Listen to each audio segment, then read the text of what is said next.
9 утра. У нас прогулка с Сачулей.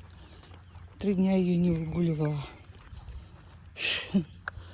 Спала по утрам.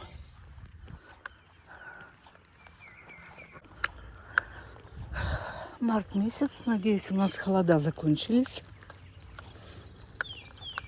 Ну, что хочу сказать.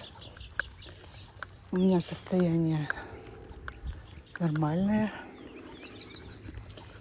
После того, как переболела гриппом в начале февраля. Но теперь Дэниел заболел. Ну, не так, видимо, тяжело. Мне, допустим, все равно было, потеряю я работу или нет. Я не в состоянии была идти на работу. А он еще ползает с трудом, но ходит. Вот окна, видите, переделаны. Нам тоже предлагали.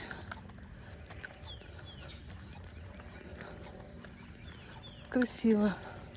Наверное, затемненное, что ли, от солнца. Много чего можно сейчас переделать в доме. Но это огромное средство. Мы пока, знаете, по мере, что если что-то ломается, тогда только ремонтируем.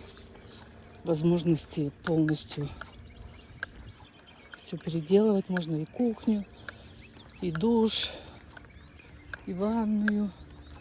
Видите, и окна можно предлагают. Но на все это надо огромное средство.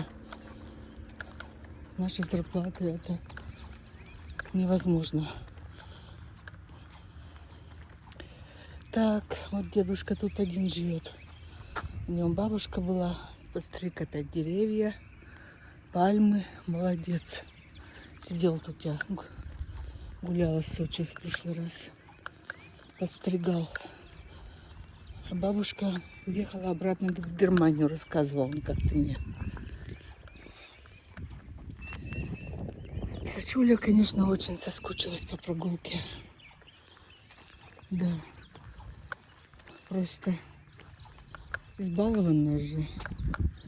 На улице может сидеть. Там у нас достаточно места. В туалет ходит она у нас на бэк-ярде. Гулять просто ходим именно для гуляния. Не для выгуливания в туалет. Поэтому для нее это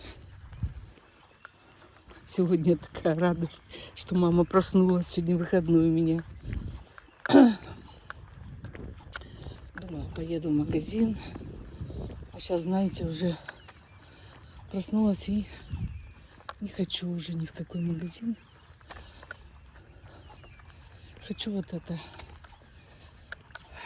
Сотрудница у нас занимается страховками на жизнь. Дэниел дал согласие на него оформить страховку. Вот сегодня должна будет позвонить сотрудница. Установим, заполним аппликацию. У него, конечно, много проблем со здоровьем, но она сказала, что сейчас с таким состоянием здоровья тоже оформляет. Если стабилен, если работает, то оформляет страховку на жизнь. Поэтому нам надо это дело сделать. Все-таки у нас детки, не дай бог, что-то случится.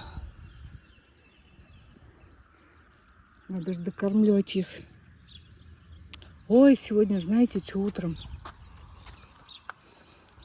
забыла снять. Иногда все-таки стала забывать, что я снимаю видео. Кошка, пошли, Сочи, в другую сторону. Видимо, не кастрированная, наверное. Мои, я думаю, что они там на подоконнике у окна дерутся, что ли. Встала, посмотрела, а там за окном кошка. Вот она там выдает фигуры. Крутится и крутится. Раз ничего не получает взамен, я прям увидела, как она прыгнула на стекло. Вы понимаете? А я думала, это они там дерутся. Эта кошка кидается на стекло, потому что сячуля, как ненормальная, дорвалась до нюхачества. Пошли. Пошли, пошли, пошли. Да.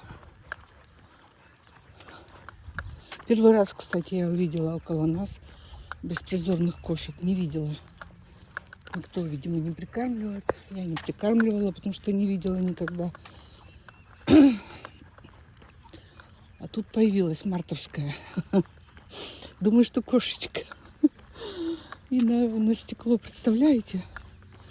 На стекло прямо кидается с таким шумом. Вот это да, как ей хочется. А мои же смотрят.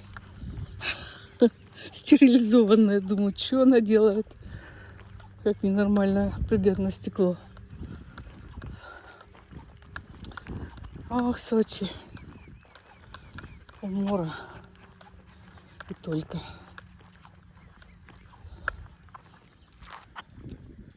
Иногда говорите, что прямо тихо, как это. Так ведь хорошо, что тихо. Кому нужен шум-то? Тишина-то, это ж все мечтают о тишине, машины. Ну, кто с утра работает, те уехали. Остальные отдыхают. Пошли. В Сочи скоро надо Громеру везти. Пышненькая стала. Да? А? Скоро начнешь опять линять. Успеть надо. Вычесать тебя.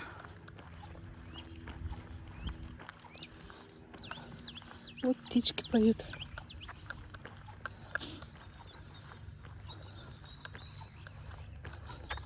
Да, сейчас за Данилку переживать надо. Приболел.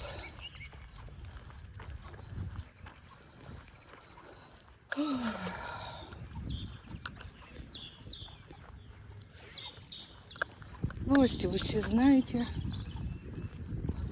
Как говорится, новости всем доступны сейчас. Где что происходит. Политика, конечно, очень плачевная во всем мире. Что вам хочу сказать? Американцы как-то к этому, ко всему, ну, вот, старики смотрят у себя в комнатах, но ничего не обсуждают уже. Так смотрят, да и все.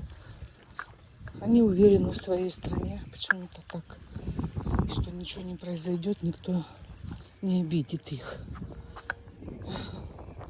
Поэтому молодежь тоже, им до фени вообще не смотрят телевизор.